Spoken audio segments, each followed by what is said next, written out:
ریښه یو بل ته ووایي او موږ خپل سوچونه یو بل سره شیر کړو، د هغې نه به موږ په مخ کې روان او خپلو بچو ته چې موږ دا ووایو چې خانې ما له ډېرې نمبرې مه راوړه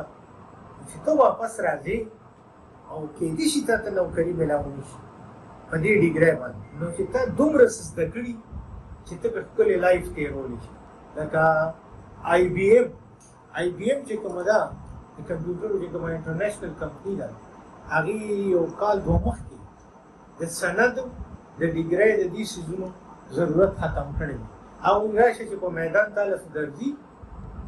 که درځي نوکر به یې کوم که خپل کار کوي، د دا یونیورسټو ته کالجونو ته دې ته چې موږ ځو د دا موږ د دغې کاغذ لپاره د زده کړې لپاره نه ځو، چې موږ ته دا کاغذ راکړي نو موږ به په هغې باندې نوکري. انټرنیشنل ادارې د دغې کاغذونو نه ځان خلاصي او د دې په نتیجه کې به په راروان یو څو کلونو کې په انډیا کې په زرګونه ادارې بندېږي، په امریکا کې په زرګونه ادارې بندېږي، ځکه چې د خلکو ضرورت به بیا کاغذ ته ني زده کړې ته به او دا زده کړه چې ده دا د یوټیوب نه هم خلک کوي،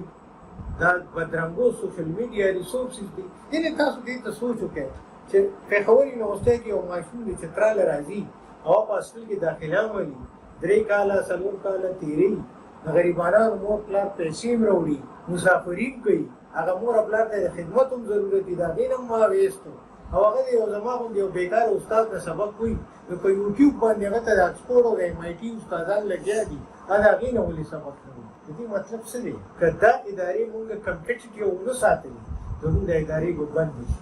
څنګه چې د کتاب د لوست کلچر ختم شو نو زمونږ په پېښور کې د لندن بک ایجنسي نه بوتیک جوړ شو، د سعید بک بینک نه بوتیک جوړ شو، خلک پکې کپړې خرڅي، د ماسټر خان ګل د نوسو چې کوم دوکان و د شاهین بکس هلته بیکري کولاو شوه، دغه زموږ ډوډۍ پکار ده، کتاب هم نه دی پکار که نه. نو که چېرې زموږ معاشره ویښه نه شوه،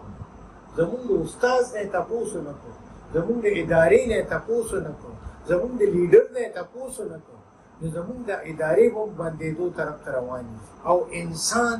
د ځمکې په مخ که هر ځای کې جهالتي ناپوهي نو هغه یو کلکټیو نقصان دی. د ځمکې په مخ که هر ځای کې ښه کار کړي هغه سپورټ کول پکار دی. زه کله کله ځان ته سوچ کوم او منظور زما نیکه پېژنده و، نو هغه ته چا ویلی چې په شفیلډ کې انګلینډ کې یونیورسټي جوړېږي، هغه به ورته وایي ته کوم زه په انګلینډ څه کوم په شفیلډ څه کوم، خو هغه یونیورسټي زما مدر انسټیټیوشن ده. نو که د دنیا په هر ګوټ کې یو پازیټیو کار کېږي هغه سپورټ کوي، ځکه دا ستاسو د بچو دی،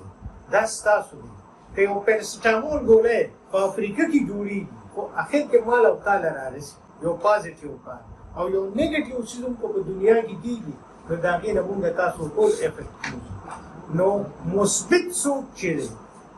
پازیټیو تھینکینګ زما په خیال د دې نه غوره څیز په کائناتو کې نشته چې مونږ پازیټیو سوچ وکړو، مثبت تھینکینګ وکړو